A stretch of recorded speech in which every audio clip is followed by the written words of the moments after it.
Madame, Monsieur, bonjour. Merci de nous rejoindre à la une de l'actualité. Dans un éditorial publié dans son dernier numéro, la revue Al Jaish indique que le succès obtenu par l'Algérie à différents niveaux est le fruit de la politique judicieuse adoptée par les hautes autorités du pays sous la direction du président de la République, Abdelmajid Tebboune. Agriculture dans ce journal, plus que quelques jours avant le lancement de la campagne céréalière Labour Semail dans la wilaya de Tébessa, l'occasion de faire un zoom sur le travail du Centre national de contrôle et de certification des semences et plantes à Alger qui abrite depuis le 11 août dernier la Banque nationale de semences. Pauvreté, famine, les Marocains sont contraints de vivre une situation qu'ils qualifient d'insoutenable. La flambée des prix des produits de première nécessité a plongé des milliers de Marocains dans une misère noire. Tennis de table est la troisième journée des championnats d'Afrique de tennis de table qu'abrite l'Algérie qui a vu les pongistes algériens décrocher l'argent chez les messieurs et le bronze chez les dames.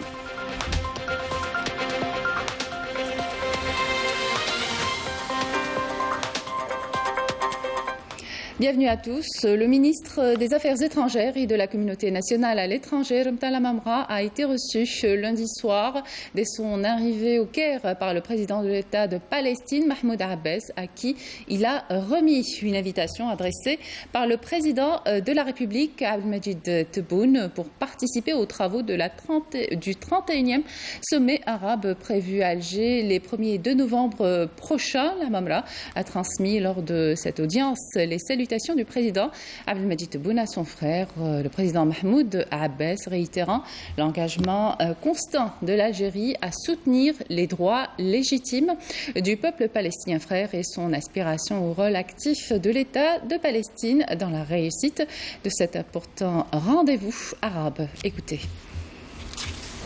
السلام عليكم. كان لي شرف وسعدت بلقاء فخامة الرئيس محمود عباس، وكانت مهمتي الأولى فور وصولي للقاهرة هو مقابلة فخامة الرئيس وتسليمه رسالة الرئيس عبد المجيد تبون، وهي الرسالة التي تتضمن الدعوة لحضور القمة العربية التي ستنعقد إن شاء الله بالجزائر يوم الفتح والثاني من نوفمبر المقبل إن شاء الله. فتسلم فخامة الرئيس هذه الرسالة وأبدى إرادته القوية في المشاركة شخصيا وفي مساهمة دولة فلسطين في إنجاح هذه القمة. وكما تعلمون بالنسبة للجزائر القضية الفلسطينية هي القضية المركزية للعرب وستكون في قلب انشغالات رؤسائنا وقادتنا أثناء القمة وستتوج بالنجاح، لأن الرغبة من رغبة الجزائر هي جمع الشمل ودعم هذا التضامن مع قضية الشعب الفلسطيني العادلة. Le ministre des Affaires étrangères et de la communauté nationale à l'étranger, Mtala Mamra, a été également reçu par le président égyptien Abdel Fattah Sisi, à qui il a remis une invitation adressée par le président de la République, Abdelmajid Tebboune, pour participer aux travaux du 31e sommet arabe prévu à Alger début novembre. Le président du Conseil européen, Charles Michel, a achevé sa visite en Algérie. Il a été salué à son départ à l'aéroport international Houari Boumedienne à Alger par le Premier ministre Ayman Ben Abdelrahman.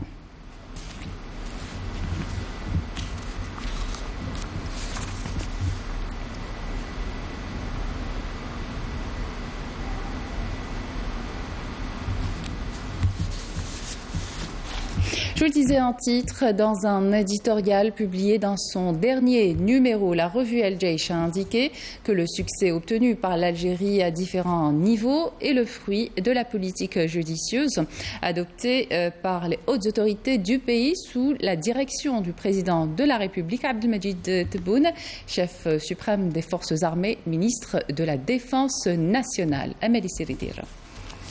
Le succès obtenu par l'Algérie à différents niveaux est le fruit de la politique judicieuse adoptée par les hautes autorités du pays, sous la direction du président de la République, Abdelmadjid Tebboune, chef suprême des forces armées, ministre de la Défense nationale, et de sa vision perspicace concernant les questions de sécurité à l'échelle régionale et internationale, a indiqué la revue El Jaish dans un éditorial publié dans son dernier numéro.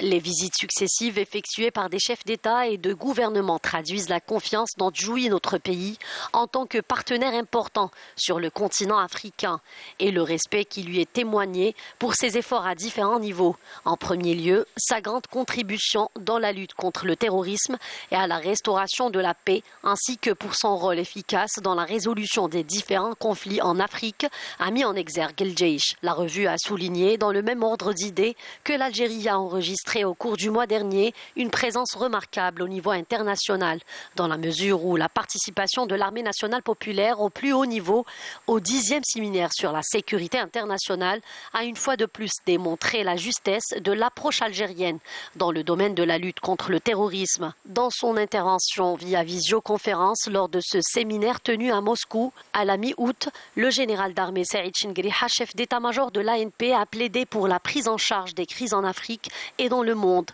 note la même source. À ce titre, il a mis l'accent sur les particularismes des défis sécuritaires auxquels le continent africain en général et la région du Sahel en particulier sont confrontés et a souligné la nécessité pour la communauté internationale de prendre conscience de l'importance de la préservation de la sécurité internationale. Bien que jouissant d'importantes richesses, l'Afrique se trouve confrontée à une situation complexe d'instabilité politique et économique, en raison de nombreux défis sécuritaires et économiques qui nécessitent le soutien et l'accompagnement de la communauté internationale, a plaidé le général d'armée Saïd Chingriha, réaffirmant la nécessité d'efforts concertés de tous pour lutter contre le phénomène du terrorisme. Le général d'armée a souligné dans ce cadre que grâce à l'approche globale qu'elle a adoptée dans le domaine de la lutte contre le terrorisme, l'Algérie est devenue un acteur majeur dans la région, source de sécurité et de stabilité et un exemple à suivre en matière de lutte contre le terrorisme. Sur un autre plan, la revue El Jaish a noté que l'important succès obtenu par l'organisation par l'Algérie des Jeux militaires internationaux, section aéroportée 2022, reflète la présence remarquable de notre pays sur la scène internationale, tout comme il est le résultat logique du haut niveau d'expérience et de compétences de notre armée dans l'organisation de différentes compétitions et manifestations, de quelque importance qu'elles soient. L'économie et ses chiffres positifs enregistrés au port d'Oran, une hausse de 180% des exportations hors hydrocarbures enregistrées cette année. Il s'agit essentiellement de clinker et de fer. Les réaménagements récents et ceux en cours ont pour but d'accompagner cette nouvelle dynamique. Nakhla Larfi. Comme prévu, l'extension du terminal à conteneurs du port d'Oran a insufflé une nouvelle dynamique au service du fret. La plus grosse opération d'exportation des matériaux de construction a été réalisée durant l'année en cours. Le volume ayant augmenté de 180% selon les responsables.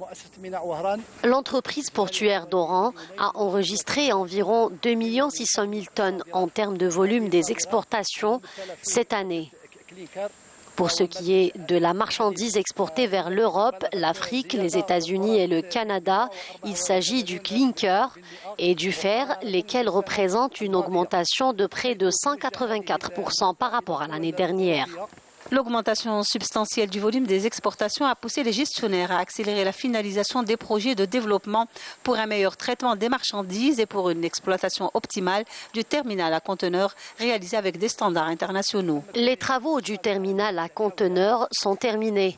Il est en activité. Concernant l'exportation du clinker, l'entreprise portuaire d'Oran a acquis l'équipement Shiploader pour un montant de 3 400 000 €. Il sera livré en décembre prochain.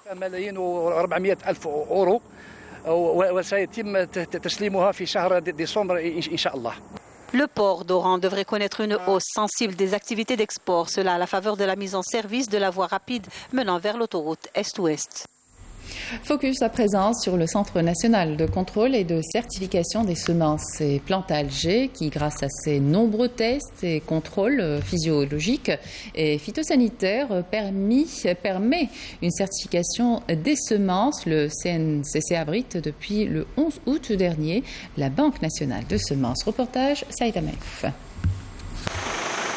Le Centre national de contrôle et de certification des semences et plants, le CNCC, joue un rôle primordial dans la maîtrise des variétés et de qualité de semences via des contrôles rigoureux et une certification accréditée.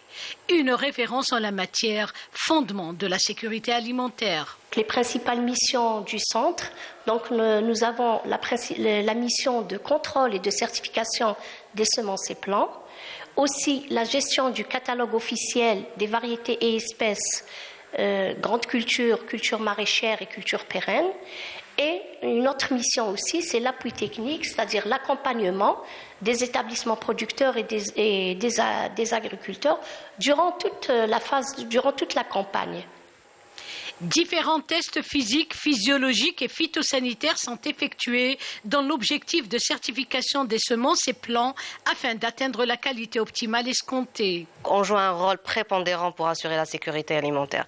Donc les semences, prenons l'exemple des semences de céréales, donc des grandes cultures, qui vont passer par ces laboratoires donc, qui sont accrédités et donc qu'on a la preuve irréfutable donc, de la compétence, que ce soit de l'être humain, enfin du personnel donc, de ce centre et que ce soit aussi l'équipement de ces laboratoires par des équipements de pointe qui permettent donc de satisfaire aux exigences des normes donc internationales techniques avec lesquelles on travaille. Nous réalisons des analyses pour la détection des agents phytopathogènes qui sont transmissibles par les semences et plants et cela pour la détection soit des virus, soit des bactéries ou bien des champignons.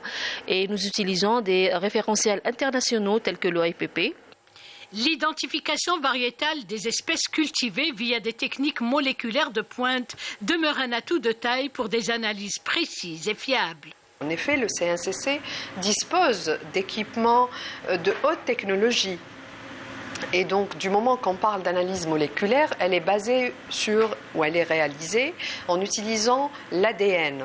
Et en fait, là, nous utilisons également différentes techniques, celles basées essentiellement sur la PCR classique, la réaction de polymérisation en chaîne, ou alors en utilisant le séquençage, afin d'avoir les séquences exactes des variétés qu'elles soient dans le cadre de l'homologation ou celles réceptionnées dans le cadre de la banque de semences. Aussi, il y a aussi la Banque nationale des semences qui a été récemment inaugurée le 11 août 2022. Donc cette banque de semences, elle est là pour assurer la sécurité alimentaire qui est liée à la souveraineté nationale. Et pour cela, cette banque, elle a un rôle clé dans le développement de l'agriculture durable. Une banque nationale de semences à même de renforcer la préservation et la valorisation du patrimoine génétique agricole national. Ouverture d'un guichet unique pour faciliter aux agriculteurs de la wilaya de Tébessa de bénéficier du crédit RFIG. Le guichet est ouvert au siège de la coopération locale des céréales et des légumes secs comprend des représentants de la coopérative en question, de la Banque de l'agriculture et du développement rural et du Fonds de coopération agricole dans le but de rapprocher l'agriculteur des organismes concernés pour obtenir un prêt RFIG. Plus de détails dans ce reportage de Rida Tibermessine. Le commentaire est signé Samir Hajamar. Plus que quelques jours avant le lancement de la campagne céréalière Labour-Semaille dans la wilaya de Tébessa. Le démarrage à Tébessa s'est fait à partir du guichet unique pour le dépôt des dossiers de soutien aux agriculteurs prêts à relever le défi. Le traitement des dossiers se fait en une semaine environ. À l'issue, l'agriculteur reçoit les documents lui permettant de percevoir le soutien pour retirer les semences auprès de la CCLS. Cette année, on espère avant tout l'extension de la surface de production des céréales et si Dieu le veut, la saison sera pluvieuse. On prévoit la disponibilité des semences à la CCLS au mois d'octobre. Le crédit IRFIG et l'assurance tout risque sont 2 mesures d'aide apportées par l'État, indispensables pour la réussite de la saison agricole. Dans chaque wilaya, l'opération se déroule au niveau de chaque guichet unique de la CCLS, de la BADR et de la Caisse nationale de mutualité agricole. En cas de dégâts ou de sinistres, nous intervenons pour dédommager les agriculteurs afin qu'ils puissent poursuivre leur activité. Le rôle de ce guichet est la facilitation de l'octroi du prêt saisonnier, FIG, pour financer l'achat des semences et engrais par les agriculteurs. C'est l'État qui octroie ce crédit à 100%.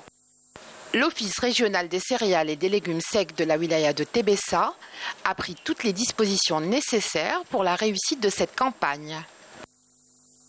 الشباك الوحيد مفتوح تقريبا ما غلقناش حنا لهنا خلاص طلبنا من الفلاحين خاصة اللي يستعملوا مادة الشعير بكثرة ويستعملوا يعني. Le guichet unique est ouvert en permanence et nous avons proposé nos services pour le traitement des semences aux agriculteurs, notamment ceux qui utilisent leurs propres semences de blé et d'orge. قدموا لهم خدمات عندنا في التعاونية لهنا قلنا لهم نعالجوكم البذور نقيوها ونعالجوكم البذور ونعاودوا نرجعوها لهم. À l'instar de la saison dernière, la wilaya de Tébessa est prête à relever une nouvelle fois le défi avec une campagne labour-semaille qui couvrira une superficie irriguée de 250 000 hectares de céréales. La vie est de plus en plus chère au Maroc. La hausse des prix a touché tous les produits, selon le dernier rapport de l'Organisation des Nations Unies pour l'alimentation. Plus de 2 millions de personnes souffrent de malnutrition au Maroc. Le point de la situation avec Yasmine Soudi. Pauvreté, famine, les Marocains sont contraints de vivre une situation qu'ils qualifient d'insoutenable. Sur ces images, ils se battent dans un marché pour quelques légumes. La flambée des prix des produits de première nécessité a plongé des milliers de citoyens dans une misère noire.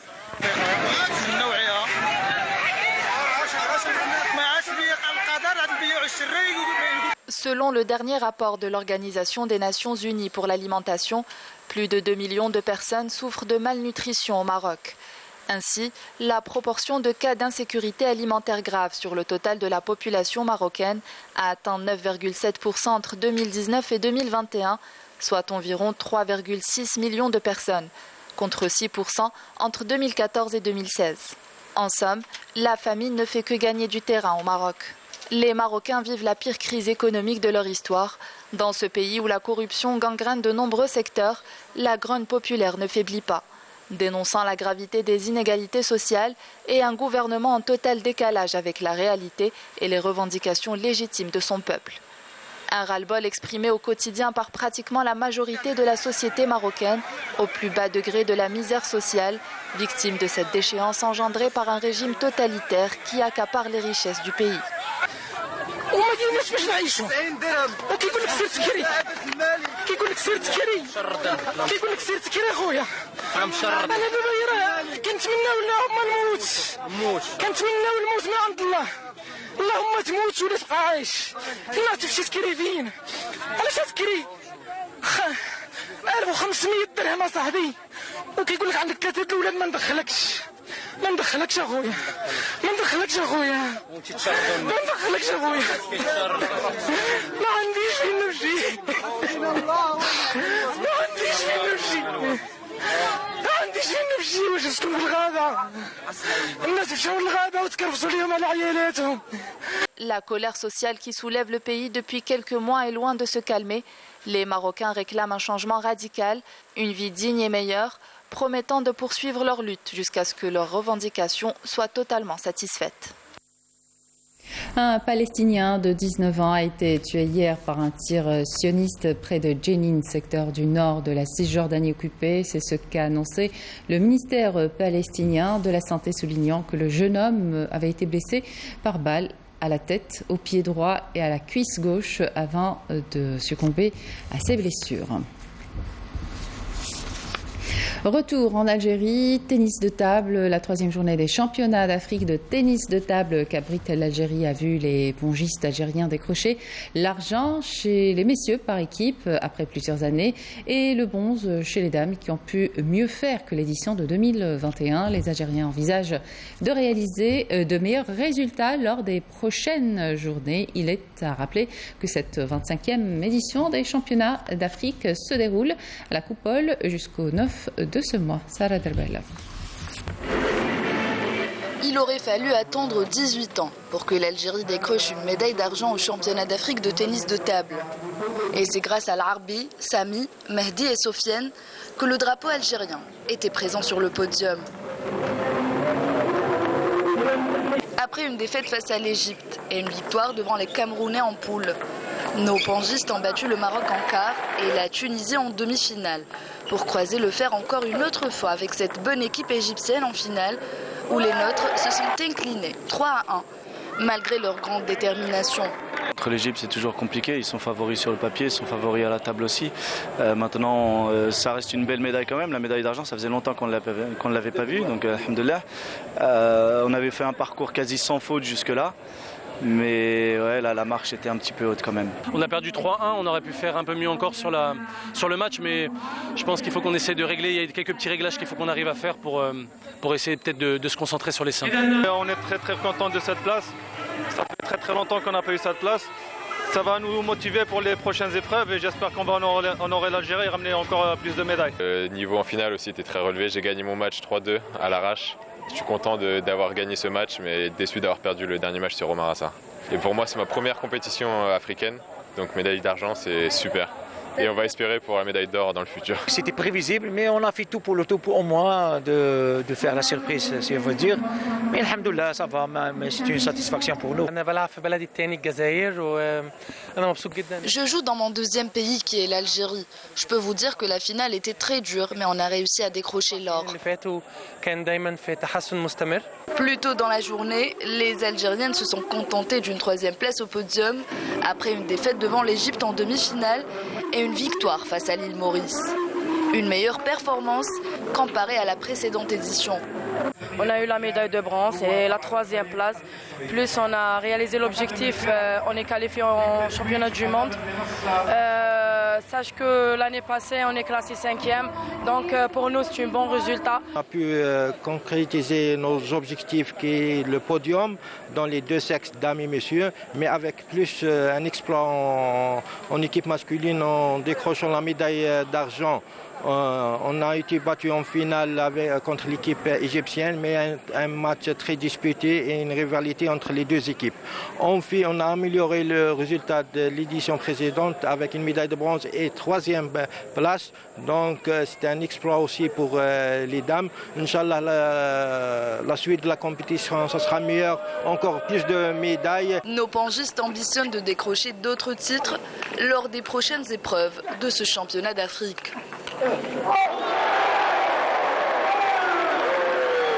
Football, Coupe arabe des U17, les Verts passent en finale. La sélection algérienne a arraché sa... Football, toujours 2 rencontres avancées de la 3e journée de la Ligue 1 algérienne de football se joue ce mardi entre l'USM Alger et la JS Kabylie d'une part et le CR Belouizdad et le MC Oran d'autre part afin de permettre au CRB et la JSK de disputer les matchs du premier tour préliminaire de la Ligue des champions championnat africaine de football. Voilà qui termine cette édition. Merci de votre attention. Excellente suite de programme sur Canal Algérie.